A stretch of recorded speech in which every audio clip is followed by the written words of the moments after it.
Good morning, everybody. I just wanted to check in and give you some great news. Global Mobile Bike is currently in the transitioning stage, going from Global Mobile Bike to Worldwide Wheels.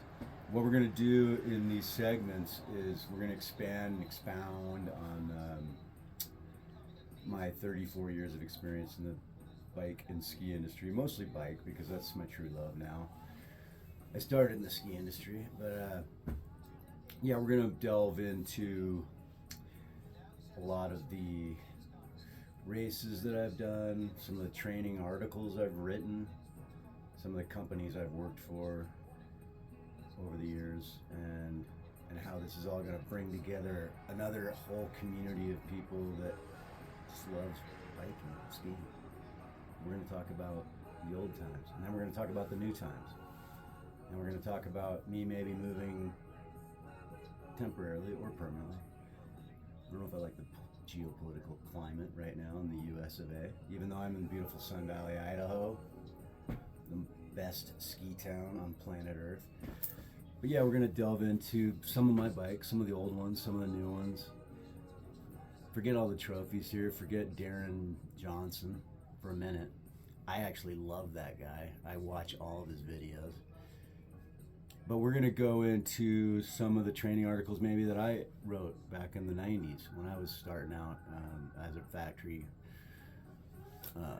sponsored racer for several bike companies throughout the years. But we'll talk about that later in the next segment, and I'll get into some of the training myths and mythologies that are out there. You know, the new stuff that we know and how we can translate all that. There's so much information with the GCN, the Darren Johnsons, the bike guy from Ireland. I love him. He's so great. And he had some of my favorite writers and speakers on there, like Chris Voss. Never split the difference. Okay, but no, honestly, as we get into this, we'll really learn a lot, and I think you're going to enjoy it. We're transitioning here from the ski to the bike right now. Ski industry's winding down, ski season, and then we'll just get into all the fun stuff that's coming up for the spring. You know, as we go to some of the big races like the Sea Otter Classic. I'll give you an update there. I'm going to be racing in the elite class again. I've raced in over 8 or 9 world championships now.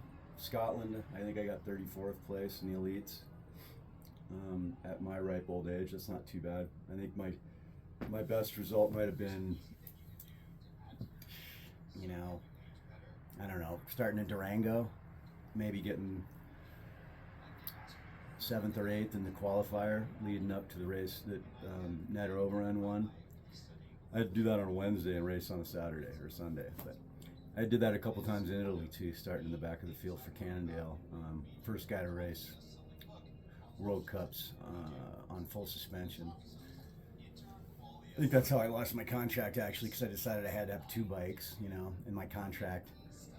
Scott Montgomery and some of those guys in their ultimate wisdom, they were mostly marketing guys. They didn't know. I mean, I understand. But I did what over in Italy, a guy gave me a nice hardtail Cannondale out of his shop, just built up a frame with the components off my Super V. It was just really muddy. I had to do a lot of running. I'll show you some of those photos. We'll talk about some of that. Maybe what happened, the real story, the backstory. But then I went on to race probably 9 more world championships for the U.S. cycling team, and planning on going to Andorra this year.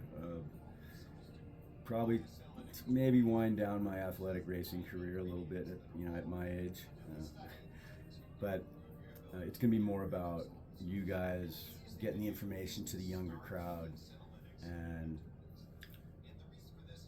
you know, it's just gonna be fabulous. I can't wait. I'm thinking Global Mobile Bike. I like Global Grit. Global Mobile Bike Repair, an electric bike, is my company that I started during COVID. But it was mostly just to help people.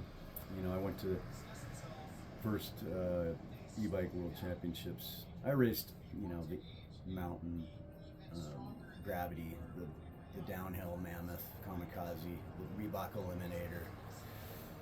You know, starting in the early days, I was kind of a downhiller, BMXer. But those skills have carried over to courses where they're very technical, they're rocky.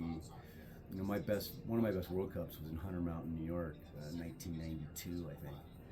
92? Might have been 93 for Cannondale. 92, I was on Nuke Proof.